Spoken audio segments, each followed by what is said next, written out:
नमस्ते। मैं डॉक्टर अमिता सक्सेना आज आपके लिए लेकर आई हूँ कक्षा 9 से गिल्लू। महादेवी वर्मा की लिखी इस अमर कथा से हमें बहुत सी बातें जानने को मिलेंगी। हम जान पाएंगे पशु पक्षियों में भी उतनी ही संवेदनाएं होती हैं।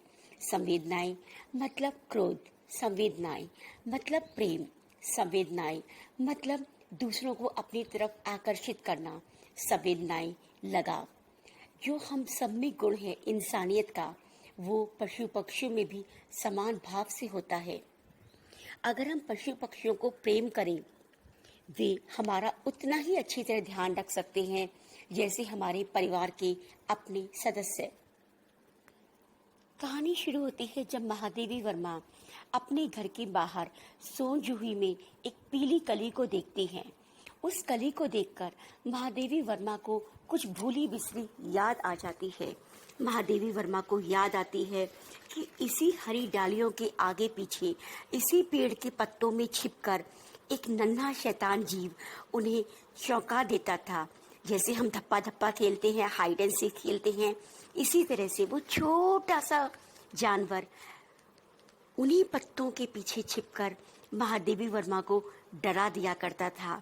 आज ऐसा लगा महादेवी वर्मा को जैसे इस सोन जूही की कली में वो जानवर, उस जानवर की आत्मा दोबारा आ गई है और वो महादेवी वर्मा को चौंकाने के लिए तैयार है।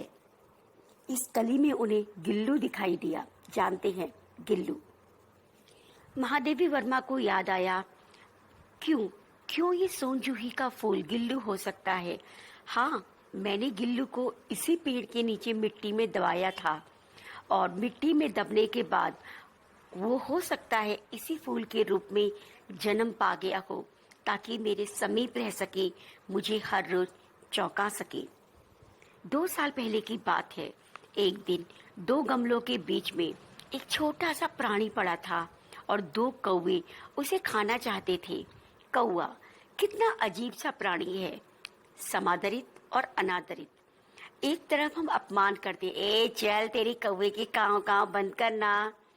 हम गाली के अपशब्द में कौवे का प्रयोग करते हैं। किसी काले रंग का अपमान करने के लिए हम कहते हैं, शक्ल तो देखो कौवे जैसी, आवाज तो देखो कौवे जैसी। इस तरह से हम कौवे का नाम लेकर गाली देते हैं। दूसरी तरफ हम कौवे को अपने पुरखों का मैसेंजर, पुरखों का दूत बताते हैं। एक समय जब हमारे पुरखे हमें छोड़ के चले जाते हैं, मृत्यु को प्राप्त हो जाते हैं, तो जो श्राद्ध मास होता है, जहाँ पर हिंदू 15 दिन अपने पूर्वजों को खाना खिलाते हैं, तो पूर्वज बेचारे सुंदर सुंदर हंस या गरुड़ बन के नहीं आते, पूर्वज आते हैं कौवा बनकर। तो ये कौवे का ही महत्व है कि पूर्वजों ने उसे चुना कि वो मेरे रूप में खाना खाने जा सके। और जब कौवा किसी मुंडेर पर बोलता है तो हम सोचते हैं कोई मेहमान आ रहा है। मेहमान किसी सुंदर पक्षी के द्वारा अपने आने की सूचना नहीं देते। कौवे की आवाज में मेहमान बताता है, मैं आ रहा हूँ। कौवा उस गिलहरी को घायल करके खा सके, इससे पहले महादेवी वर्मा ने उसे प्यार से उठाया, अपने घर के अंदर लाई। सबको लगा अभी इसे मत छुओ क्योंकि उसमें प्राण बाकी नहीं है, लेकिन महादेव वर्मा की आस उम्मीद बाकी थी। वो उसे अंदर लाई, रुई से उसका खून पोंछा, उसे धीरे से साफ किया, पेंसिलिन का मरहम लगाया और रुई से थोड़ा थोड़ा दूध पिलाने की कोशिश की। दूध तो वो नहीं पी पाया। हाँ, थोड़े समय के बाद वो पानी पीने की हालत में आ पाया। एक बूंद पानी कई घंटों के बाद उसके मुंह में गया, लेकिन 3 दिन अपनी सेवा होने के बाद वो इतना तंदुरुस्त हो गया कि महादेवी वर्मा की उंगली को अपने पंजे से पकड़कर अपनी कांच जैसी आंखों से टकर पकड़ देखने लगा। थोड़े दिनों बाद उसकी झब्बे वाली पूंछ निकल आई। उसकी पूंछ बहुत सुंदर थी और इसीलिए उसका नाम गिल्लू रखा गया। अब उसे रहने के लिए तो घर भी चाहिए था, इसीलिए महादेवी वर्मा ने जहाँ पर फूल रखते हैं बास्केट में, डलिया में, उसे ऊपर तार से टांगकर उसका झूला बना दिया। पूरा दिन वो झूले में रहता और खूब खुश रहता। अटेंशन सीकिंग सबके पास होती है, सब चाहते हैं कि मैं अटेंशन सीकिंग करूं। ये भी छोटी सी गिलहरी इतनी शैतान थी, इसका मन करता था कि महादेवी वर्मा क्यों लिख रही हैं, क्यों ये मुझसे बात नहीं करती। इसीलिए वो फटाक से आता और उनके पैरों पर जाता, पैरों से चढ़कर नीचे उतरता, सर तक जाता, फिर नीचे उतरता, तब तक जब तक वो उन्हें उठाने के लिए अपना हाथ ना आगे बढ़ाए। कभी कभी गिल्लू को वो लिफाफे में बंद कर देती, एनवेलप में, और उसके पंजे आगे के और सिर बाहर रहता, बाकी पूरी की पूरी बॉडी, छोटी सी बॉडी कवर के अंदर बंद रहती। और ऐसे ही अजीबोगरीब स्थिति में वो घंटों चुपचाप खड़ा रहता दीवार के सहारे, और टमर टमर आंखों से महादेव वर्मा को देखता कि वो क्या कर रहे हैं। भूख लगने पर चिक चिक की आवाजें देता, उसे काजू या बिस्किट मिल जाता तो चुप करके खाता रहता। फिर आया बसंत, खुशियों से भरा बसंत, प्रेम से भरा बसंत। गिल्लू के जीवन का पहला बसंत था। वो देखता था कि खिड़की के बाहर बहुत सारी गिलहरियां, पशु पक्षी खेल रहे हैं, कूद रहे हैं। यहाँ साबित होता है कि हमारी जन्मजात गुण हमारे साथ रहता है। गिल्लू भी बाहर, खिड़की के बाहर देखता था, गिलहरियां बाकी उछल रही हैं, कूद रही हैं। गिल्लू का भी मन करता था, क्योंकि स्वभाव से तो वो गिलहरी था, उछलना कूदना तो उसकी नस नस में बसा था। इसीलिए खिड़की की जाली खोलकर रास्ता बना दिया गया, ताकि वो अपने जन्मजात गुण, जो वो सच में है गिलहरी, वो वाला आजादी का जीवन भी जी सके। उसको आजाद करने की जरूरत अब आ चुकी थी, क्योंकि अब वो गिलहरी बनकर भी जीना चाहता था। अब वो पूरा दिन गिलहरियों के झुंड का नेता बनकर घूमता फिरता, उछलता कूदता, और ठीक 4 बजे चुपचाप अपने झूले में आ जाता कमरे के अंदर। पता नहीं कैसे गिल्लू को समझ में आ गया कि मैं धप्पा करूं, यानी कि मैं चौंका दूं। किसको? महादेव वर्मा को। कभी वो फूलदान के फूलों में छिप जाता, कभी पर्दे की चुन्नटों में, कभी सोन जूही की पत्तियों में। इसी तरह से महादेव वर्मा के अचानक से सामने आने पर वो बहुत, जब महादेव वर्मा कहती अरे कौन है, तो वो बहुत खुश हो जाता। हम भी तो यही करते हैं जब कभी छिप जाते हैं और किसी को धप्पा करते हैं। महादेव वर्मा के पास बहुत सारे पशु पक्षी थे और सभी उन्हें प्रेम करते थे, लेकिन इतना डेयर, इतनी हिम्मत किसी की नहीं हुई कि कोई उनके साथ थाली में बैठ के खाए। लेकिन गिल्लू तो ठहरा, गिल्लू एक्सेप्शन केस। वो महादेव वर्मा के खाने के कमरे में पहुंच जाता था और उनके साथ बैठकर एक एक चावल बहुत कठिनता के साथ उठाकर, सफाई के साथ उठाकर खाना भी एक दिन सीख ही गया। ये बहुत मुश्किल काम था, लेकिन गिल्लू ये सब कुछ सीख गया। उसका फेवरेट फूड था काजू, उसका प्रिय खाद्य था काजू। काजू अगर उसे बहुत दिनों तक ना मिले तो वो या तो कोई और चीज नहीं खाता था या झूले के नीचे फेंक देता था। जिद्दी गिल्लू। एक बार महादेव वर्मा जी की मोटर दुर्घटना हो गई। एक्सीडेंट के बाद गिल्लू थोड़ा अकेला हो गया। जब महादेव वर्मा अस्पताल में थी तो कोई और आकर उनके कमरे में आता। गिल्लू सामने जाता, फिर देखता ये तो महादेव वर्मा नहीं है, चुपचाप अपने घोंसले में चला जाता। जब कमरे की सफाई हुई तो झूले में से भी काजू मिले जो गिल्लू ने नहीं खाए थे।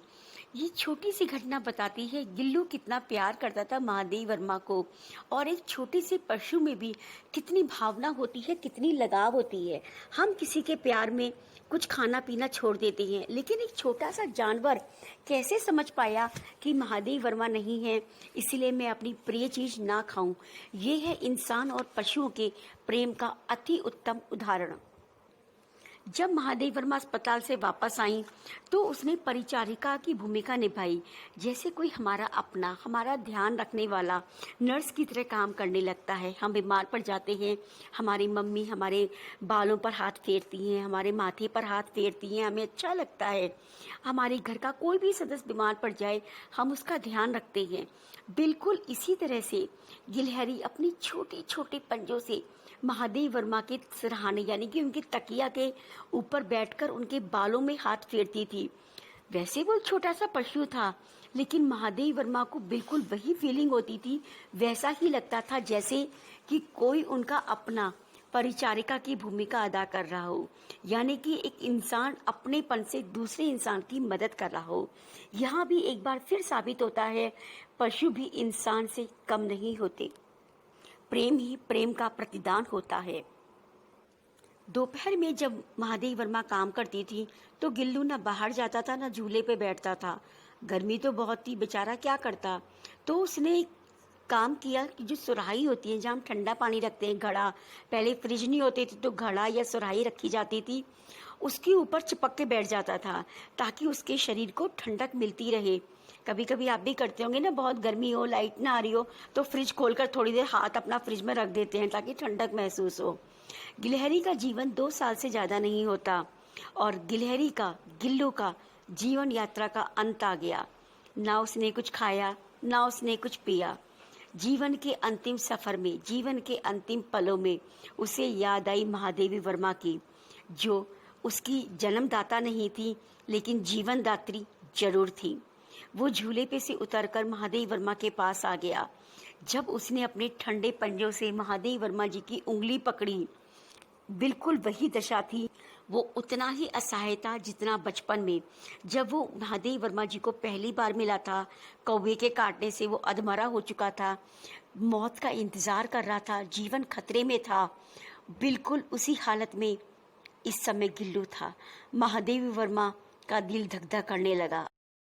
वो समझ गई इसका अंत निश्चित है, लेकिन अब वो उसे थोड़ा सुकून देना चाहती थी, थोड़ा आराम देना चाहती थी ताकि मृत्यु की पीड़ा थोड़ी खत्म हो सके। उसने हीटर जलाया और उनको गर्म करने की कोशिश करी ताकि उसको थोड़ी ठंड कम लगे। जब सूरज की पहली किरण निकली, पक्षी अपने घोंसले से उड़ी, फूलों ने खिलना शुरू करा।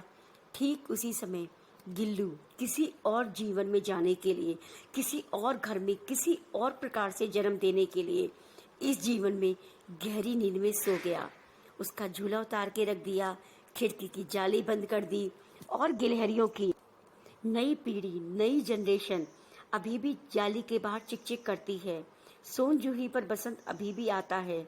गिल्लू को कहाँ दबाया गया? सोन जूही के पेड़ के नीचे उसकी समाधि बना दी गई। महादेवी वर्मा को यकीन था जीवन अनंत है। गिल्लू मरकर भी नहीं मरा, वो किसी और रूप में मुझसे मिलने आएगा।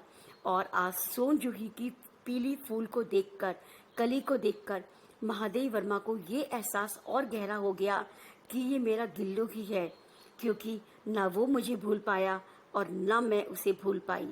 ये कहानी साबित करती है पशु और मानव के रिश्ते को। जिस तरह से हम मानवीय गुणों से भरे होते हैं, उसी तरह से पशुओं में भी बहुत सारे गुण होते हैं। पशुओं को सिर्फ प्रेम का रिश्ता समझ में आता है, इंसानों को कितना प्रेम का रिश्ता समझ में आता है। धन्यवाद। गिल्लू भी